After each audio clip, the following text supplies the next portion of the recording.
Alright, hello everybody. Welcome to episode 1 of the Sports Report. I'm your host. Alright, so today we're going to start with my reaction to the Bradley Beal trade.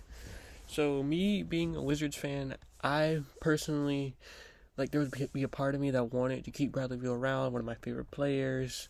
He was a good player for this team. But another part of me was like, you need to trade this man because this team needs a rebuild and constantly winning only max 30 games a year, missing the playoffs and everything. So, the trade itself was pretty much a terrible trade.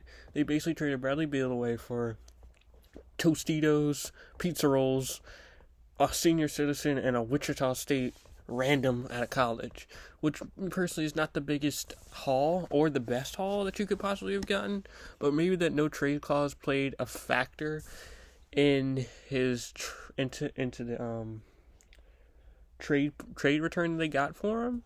So maybe it's definitely is their fault from the beginning, through 2 or 3 years ago when they gave him the contract. They should never put the trade clause in it, and probably traded him then.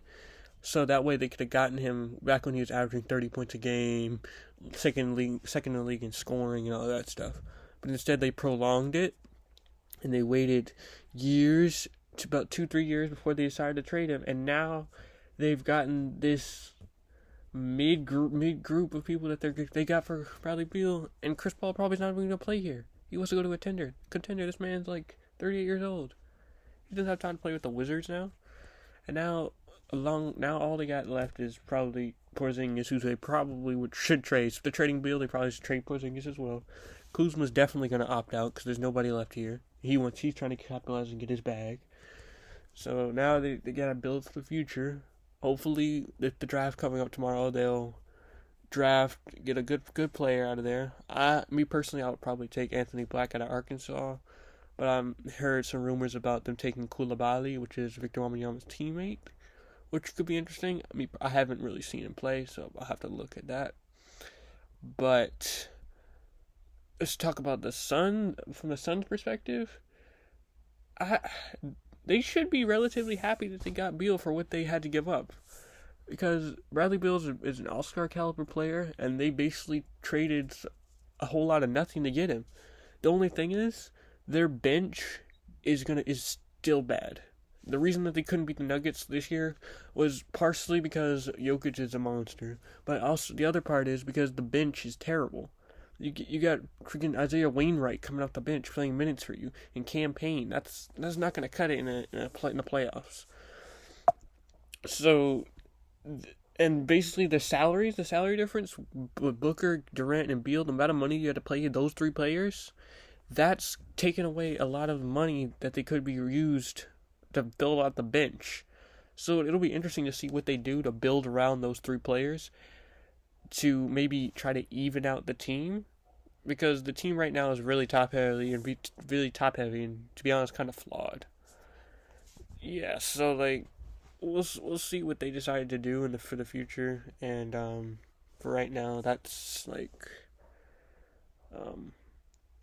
that's the team that they decided to put out there. And their owner, he's been wheeling and dealing since he got in there, trading for Kevin Durant a few months ago, and now bringing in Beal. This is basically championship or bust for them this year. If it doesn't work out, they're definitely gonna have to probably blow the team completely up, because Durant's getting older. Devin Booker is still gonna be there.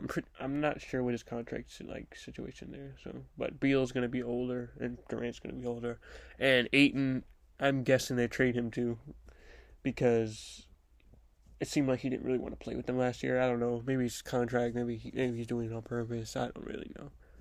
But all in all, I'll probably give the Wizards a C for the trade, because they waited too long to trade him in the first place, and the Suns, they get an A because they get an all-star guard to play with Durant and Booker. Yeah. Alright, now here's the second segment of the show, where we're going to run down all of last night's MLB scores. So, Tuesday, June 20th, 2023, we had the Braves beating the Phillies 4-2. We had the Orioles beating the Rays 8-6. The Orioles are red hot right now.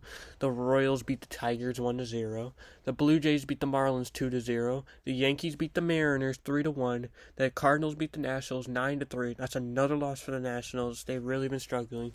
The Cubs beat the Pirates 4-0. The Reds beat the Rockies 8-6. The Reds are really good right now. The Guardians beat the Athletics 3-2 in 10 innings. The Red Sox beat the Twins 10-4. The Brewers beat the Diamondbacks 5-7. The Astros beat the Mets 4-2.